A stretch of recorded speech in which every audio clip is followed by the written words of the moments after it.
"We're with you, Hastus," Dariel finally managed to muster. With that, the three boys kept walking, a new, heavier silence in the air. After about an hour of walking through the trees, the three boys finally reached Black Soil Hills. The region got its name from the exposed gravel and dirt of its ragged range of earthen mounds. For several miles in all directions, almost no plants grew. A few withered shrub bushes clung fitfully to life, but compared to the lush forest around it, the hills were barren. Something in the dirt was poisonous to seeds and roots, supposedly. People mostly avoided the black soil hills for that reason, fearing that they would get poisoned or contaminated themselves. On the rare occasions that people had ventured into the hills, they had a tendency to disappear. A thick, white vapor that looked like fog hung heavily around the hills. As they stepped forward, it engulfed them, and the boys were struck by a sharp, pungent scent. "Smoke," Dariel said. "Stinky smoke. Brimstone?" "Yeah. I heard that there's some kind of underground chemical fire below the hills that this rises up from," Nico replied. "The rain clears it away, but it always comes back the moment it stops raining." After he finished speaking, he gave a ragged cough. "Rebreathers on, lads," Hastus barked, reaching into his raincoat and pulling out one of the compact gas masks. He quickly strapped it over his mouth and nose and pulled it tight.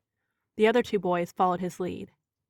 It only took a few minutes of wandering through the hills for their task to start feeling impossible.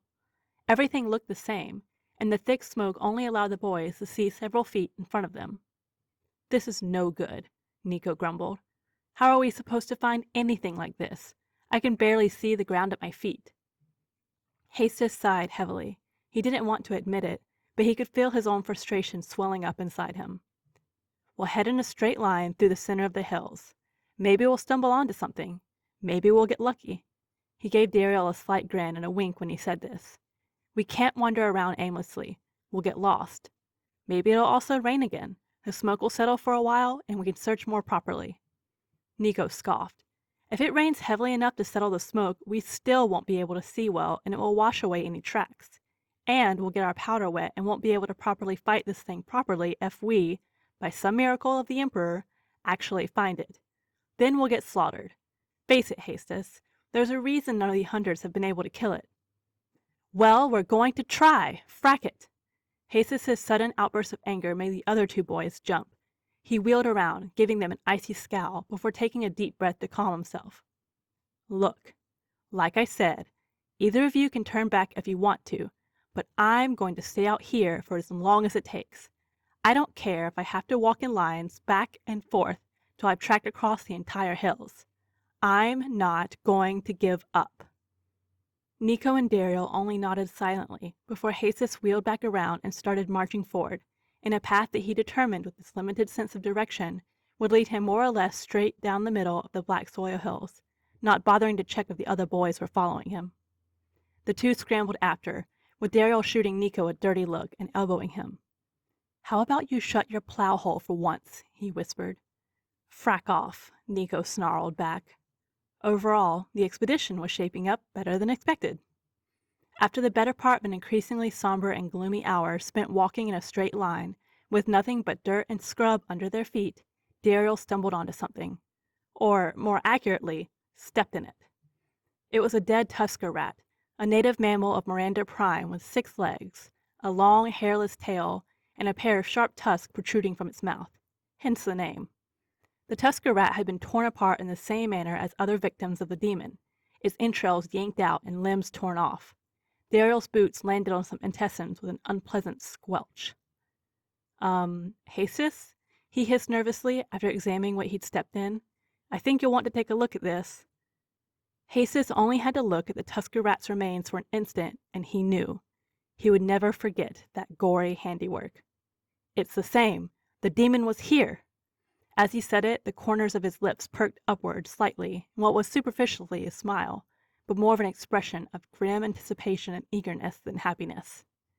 Dariel and Nico responded more apprehensively, glancing nervously at each other.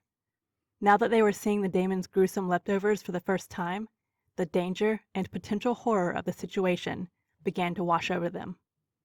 Hastus crouched down and circled the area around the dead tusker rat, examining the ground carefully. Finally, he jabbed a finger in triumph. I found the trail! This was made by something too large to be a Tusker rat. I think we better get our guns ready, Nico said, hurriedly unwrapping his. The other two boys pulled out their own rifles and readied them as well. They pressed onward, weapons at ready now, following the creature's trail. Or more accurately, Hastus was following the creature's trail, while the other two followed him on a winding path through the hills. Eventually, they came to a spot where the ground dropped away steeply in front of them. It wasn't a sheer cliff, but the break with the topsoil was sudden, and the slope was steep. After looking for a moment to the left and to the right, and seeing that the drop stretched in either direction for as far as they could see or cared to wonder, they realized they would have to go down. The three tried to descend carefully, but the steep slope and loose soil sent them slipping and sliding all the way down. After landing in a heap together, they stood up and brushed themselves off. Climbing back up is going to be like pulling the Emperor's teeth, Nico said, glaring back in the direction they'd come. It's only what, 6 or 7 meters? Hastus asked, looking the same direction. We should be able to dig into the dirt a bit and get up fine. I'll give you a boost if you need it. No, I won't need a boost, Nico snapped, growing indignant at the suggestion. I'm not a child. Hastus shrugged. The three turned to take in their new surroundings, Hastus pacing back and forth, looking for the trail again. There was less smoke down here, although they still couldn't see more than a few meters in any direction. What is this? Nico asked. It's different than the rest of the hills. The earth is a lot harder. The dirt has been blown away nearly down to the bedrock. I wonder, Dariel said, walking back and forth, trying to get a better look at the curved slope they'd just slid down and their other surroundings. It's like a giant bowl. Everything is curved in. I think we might be in a crater. A crater? Like on one of the moons?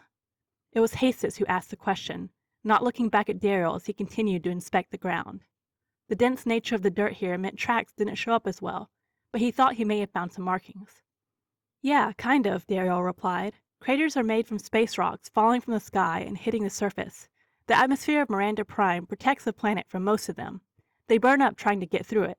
Since the moons have no atmosphere, space rocks hit them all the time, and you can see them with a telescope. But if a space rock is big enough, it can get through the planet's atmosphere.